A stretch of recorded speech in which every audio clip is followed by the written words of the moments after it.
নমস্কার, রান্নাঘরে মহারানীতে তোমাদের সবাইকে স্বাগত।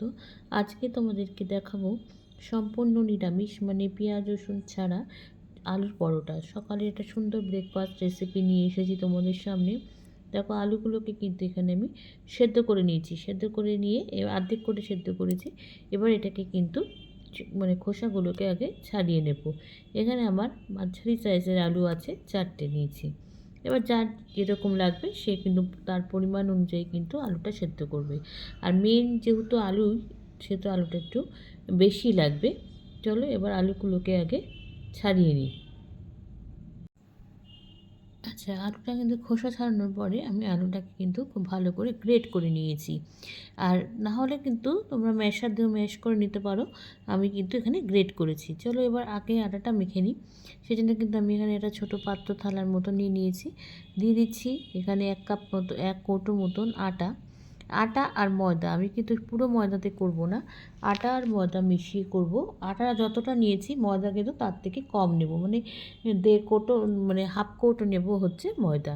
নিয়ে এবার পরোটাটা মাখবো। আচ্ছা, এখানে তো নিয়ে নিয়েছি আটার ময়দা। এখানে একটু জোয়ান দেবো। জোয়ানটা কিন্তু আমি জাস্ট হাতে একটু ডলে তারপর দিয়ে দেবো। আচ্ছা, জোয়ান তো নিয়েছি। এরপর দিয়ে দিচ্ছি কিন্তু নুন। নুনটা স্বাদ অনুযায়ী, মানে একটু ময়াম দেওয়ার মতন দেবো। তবে আমি এখানে কিন্তু ময়ামের তেল দেবো না, আমি এখানে কিন্তু ঘি দেবো। ঘি দিলে কিন্তু খেতে খুব সুন্দর হয়, আর পরোটার থেকে বেশ সুন্দর একটা স্মেল, মানে গন্ধ ছাড়ে। সেজন্য কিন্তু আমি এখানে একটু, মানে 1 চামচের মতন এখানে আমি ঘি দিয়ে দিয়েছি। আচ্ছা, কড়াইতে কিন্তু আমি সর্ষের তেল দিয়ে দিয়েছি। আমার কিন্তু আটাটা ওখানে মাখা হয়ে গেছে। এবার এটাকে কিন্তু আলুটার স্টাফিংটা তৈরি করার জন্য কিন্তু এখানে আমি সর্ষের তেল দিয়ে দিয়েছি। খুব বেশি না, অল্প পরিমাণে দিয়ে দিয়েছি। আচ্ছা, দিয়ে দিচ্ছি এখানে একটু কালো জিরে ফোড়ন দেবো, আর একটুখানি মৌরি ফোড়ন দেবো। কালো জিরে আর মৌরি দিয়েছি কিন্তু আমি ফোড়নে। আচ্ছা, ফোড়নটা তো দিয়ে দিয়েছি। এবার দিয়ে দেবো কারি পাতা। দেখো, নিরামিষ রান্না কারি পাতা কিন্তু খুব সুন্দর একটা স্মেল আনে। আর পাঁচফোড়নের সাথেও কিন্তু কারি পাতা খুব সুন্দর লাগে খেতে। আচ্ছা, এবার কড়াইতে গেল, ফোড়ন কিন্তু হয়ে গেছে। এবার যে আলুটা ম্যাশ করে রেখেছিলাম সেটা কিন্তু এবার কড়াইতে দিয়ে দিলাম। দিয়ে এবার এটাকে কিন্তু মশলার সাথে কিন্তু খুব ভালো করে আলুটাকে ভালো করে মিশিয়ে নেব। তাহলে কিন্তু আলুর স্টাফিংটা আমার এখন রেডি হয়ে যাবে। কিন্তু যতক্ষণ না মানে কড়াই থেকে আলুটা উঠে আসবে ততক্ষণ কিন্তু এটাকে খুব ভালো করে কড়াইতে নাড়তে হবে।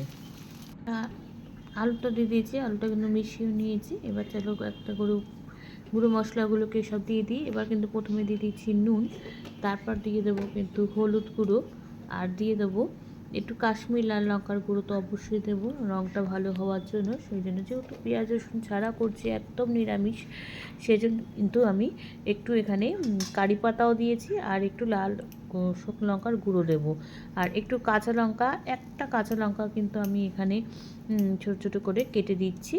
ঝাল কিন্তু স্বাদ মতন দেবে। আচ্ছা, এবার কিন্তু এখানে একটু চিনি দিয়ে দেবো, স্বাদের জন্য একটু চিনি দিয়ে দিয়েছি। আর দিয়ে দেবো চিলি ফ্লেক্স, অরিগ্যানো, মানে মোটামুটি যত জিনিস দেবে না তত এর মধ্যে এটাকে কিন্তু খেতে তত টেস্ট হবে। সেজন্য কিন্তু একটু চিলি ফ্লেক্স, অরিগ্যানো দিয়ে দিয়েছি। এটা কিন্তু অপশনাল, যেহেতু আমি একদম সম্পূর্ণ নিরামিষ করছি সেই জন্য দিয়েছি। পেঁয়াজ রসুন দিয়ে করলে কিন্তু এগুলোর কোনো দরকার পড়বে না। এবার দিয়ে দিলাম একটু অরিগ্যানো। এবার এটাকে একটু ভালো করে মিশিয়ে নেব। আচ্ছা, এবার কিন্তু একটুখানি আদা, আমি অল্প পরিমাণে আদা একটু মিষ্টিতে কুড়িয়ে কিন্তু আমি দিয়ে দিলাম। এবার আদাটা লাস্টে দিলে কিন্তু আদাটা খুব সুন্দর স্মেল বেরোয়, সেই জন্য কিন্তু আদাটাকে লাস্টে দিয়েছি। দিয়ে এবার চলো মিশিয়ে নিই। দেখো, কড়াই থেকে কিন্তু ছেড়ে দিয়েছে, তার মানে আলুর স্টাফিংটা কিন্তু আমার একদম হয়ে গেছে, কোথাও কিন্তু লেগে যাচ্ছে না। এবার কিন্তু একটুখানি ভালো করে আদাটা মিশিয়ে নিই কিন্তু এটা আমি কড়াই থেকে নামিয়ে নেব।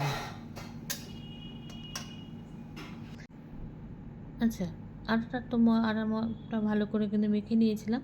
চলো, অনেকক্ষণ কিন্তু রেস্টে রেখে দিয়েছি। এবার একটুখানি তৈরি করার আগে আরেকটু ভালো করে কিন্তু মেখে নিলাম। নিয়ে এবার একটু বড় করে লেচিটা কিন্তু একটু বড় করে করব, কেননা যেহেতু এখানে আলুর পুরটা দেবো সেই জন্য কিন্তু এখানে লেচিটা একটুখানি বড় করে কেটেছি। কেটে আগে প্রথমে এটাকে একটু বাটির মতন তৈরি করে আগে পুরটা দিয়ে নেব। এটা কিন্তু বেলেও করা যায়, আবার এরকমভাবে হাত দিয়েও কিন্তু করা যায়, দুটোইতেই হয়। আমি এখানে প্রথমে দেখাচ্ছি, দেখো হাত দিয়ে তৈরি করছি, বাটিটা তৈরি করে নেব। আচ্ছা, হয়ে গেছে। এবার কিন্তু পুরটা ভরবো। আমি কিন্তু একটু বেশি করে দিয়েছি, দেখো আলুটা একদম মানে চামচ ভর্তি করে পুর দিয়েছি, তাহলে কি খেতে ভালো লাগে, সেই জন্য দিয়েছি। আচ্ছা, এবার বাটিটা কিন্তু আরেকটু গর্ত করলে আমার মনে হয় ভালো ছিল। যাই হোক, কোনো অসুবিধা হয়নি, হয়ে গেছে। এবার এটাকে কিন্তু আস্তে আস্তে বাটিটাকে আলুটাকে দেখো একটু চেপে চেপে দিচ্ছি, চামচ দিয়ে কিন্তু চেপে দিচ্ছি, না হলে কিন্তু এটা বেরিয়ে আসবে। সেই জন্য এবার এটাকে কিন্তু ভালো করে পাকিয়ে নেব, আর যে এক্সট্রা অংশটা থাকবে সেটা কিন্তু এটাকে এখন বাদ দিয়ে দেবো। এবার এটাকে ভালো করে দেখো পাকিয়ে নেব। আচ্ছা, এবার দেখো ভালো করে কিন্তু মুখটা এবার সিল করে নেব।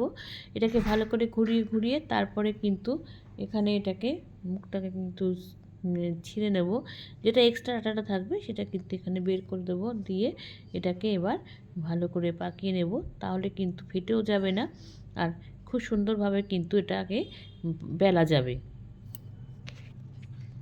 আচ্ছা, এবার দেখো, এবার কটা কিন্তু আমি এবার তৈরি করে নিয়েছি। এবার এখানে আস্তে আস্তে কিন্তু বেলবো। বেলছি দেখো, খুব চেপে না, কিন্তু একটু হালকা হাতে বেলতে হবে, যেহেতু ভেতরে পুর দেওয়া আছে। একটু চেপে বেশি জোরে করলে কিন্তু ফেটে যেতে পারে, সেই জন্য কিন্তু আস্তে আস্তে একটু হালকা হাতে বেলতে হবে। আর আমি যেহেতু একটু লেচিটা বড় নিয়েছি, সেই জন্য কিন্তু খুব একটা মানে একদমই ফাটেনি। দেখো, আমি বেলছে দেখলেই বুঝতে পারবে যে একটুও কিন্তু এটা ফাটেনি, ভালো করে কিন্তু বেলা হয়ে গেছিলো। পরোটাটা খুব সুন্দর হয়েছিল বেলা, আর খেতেও কিন্তু খুব সুন্দর, খুব নরম হয়েছিল। যেহেতু মানে ঘি দিয়েছিলাম মাখার সময়, পরোটাটা কিন্তু খুব নরম হয়েছিল খেতে। এবার এটাকে দেখো বেশ বড়সড় করে কিন্তু আমি বেলে নিলাম। আচ্ছা, আমি এখানে একটা ননস্টিকের প্যান বসিয়ে দিয়েছি এই পরোটাগুলোকে ভাজবো বলে, আর বেশ একটু গরমও হয়ে গেছে কিন্তু। আচ্ছা, এবার ফ্রাই প্যানটা গরম করে নিয়েছি, নিয়ে এবার আলুর পরোটাটা দিয়ে দিলাম। আচ্ছা, এবার খুব ভালো করে কিন্তু সেঁকে নেব আস্তে আস্তে। প্রথমে কিন্তু আমি খুব হালকা নিচু মানে লো ফ্লেমে কিন্তু ভাজছিলাম, তারপর কিন্তু ফ্লেমটা একটু বাড়িয়ে দেব। আচ্ছা, এবার চলো সুন্দর করে ভেজে নিই। আমি কিন্তু এবার ফ্লেমটা বাড়িয়ে দিয়েছি। আচ্ছা, এবার কিন্তু এখানে আমি সাদা তেল দিয়ে ভাজছি। আমি কিন্তু যেহেতু ঘি দিয়ে মেখেছিলাম, তাই সাদা তেল দিয়ে ভাজি, নাহলে কিন্তু এটাকে ভাজার সময় আমি ঘিটা ব্যবহার করতাম, যদি তখন আমি ঘি না ব্যবহার করতাম। মাখার সময় যদি সাদা তেল দিতাম, তাহলে এখন ঘি দিয়ে ভাজতাম। এবার দেখো আস্তে আস্তে পরোটাটা কিন্তু খুব সুন্দর ফুলে উঠছে। এবার এটাকে কিন্তু আস্তে আস্তে ভেজে ভেজে ভেজে ভেজে তো খুব, আর খুব জোরে কিন্তু একদম হাইতে কিন্তু দেওয়া যাবে না, মিডিয়াম তাপমাত্রায় কিন্তু গ্যাসটা কিন্তু মিডিয়াম বাড়িয়ে কিন্তু এরকম আস্তে আস্তে কিন্তু করতে হবে, তাড়াহুড়ো করলে কিন্তু কাঁচা থেকে যাবে। আচ্ছা, দেখো হয়ে গেছে, দুদিকে কিন্তু কালার চেঞ্জ হয়ে গেছে, তার মানে পরোটাটা কিন্তু শেখা হয়ে গেছে। এবার তুলে নেব, নিয়ে এবার আরেকটা পরোটা কিন্তু এবার এখানে দিয়ে দেবো, দিয়ে তারপরে এটাকে করে নেব। তারপর যে কটা হয়েছে মানে সে কটা করে নিয়ে তারপর তোমাদেরকে পুরোটা দেখাচ্ছি। এই পরোটাটাও কিন্তু আমার হয়ে গেছে, দেখো শেখা। এবার এটাকেও তুলে নিলাম, নিয়ে আচ্ছা, পরোটাটা কিন্তু আমার হয়ে গেছে, একদম ভীষণ নরম হয়েছিল খেতে, আর নিরামিষও কিন্তু খুব টেস্টি হয়েছিল। আচ্ছা, এবার এখানে আমি একটুখানি টমেটো সস দিয়ে কিন্তু এটাকে টমেটো সস দিয়ে সার্ভ করব। এখানে আমি টমেটো সস আছে, তাই টমেটো সস দিয়ে কিন্তু এটাকে সার্ভ করছি। আচ্ছা, হয়ে গেছে আমার একদম আলুর পরোটা, তোমাদেরকে দেখাচ্ছি, দেখো কেটে দেখিয়েছি। আর এরকমভাবে এটা কিন্তু মানে খেতেও দুর্দান্ত হয়েছিল। তোমরা এইভাবে নিরামিষ বাড়িতে করে খেয়ে দেখতে পারো, আমাকে কিন্তু জানিও অবশ্যই লাইক কমেন্টস আর শেয়ারের মাধ্যমে। তোমরা যারা আমার চ্যানেলটাকে সাবস্ক্রাইব করে আমার সঙ্গে রয়েছো, তাদের জন্য রয়েছে অসংখ্য অসংখ্য ধন্যবাদ। আর যারা করোনি তারা প্লিজ চ্যানেলটাকে সাবস্ক্রাইব করে আমার সঙ্গে থেকো। তোমরা সবাই সুস্থ থেকো, সাবধানে থেকো, ভালো থেকো। চলি, টাটা। দেখা হচ্ছে পরবর্তী নতুন কোনো রেসিপিতে তোমাদের সঙ্গে।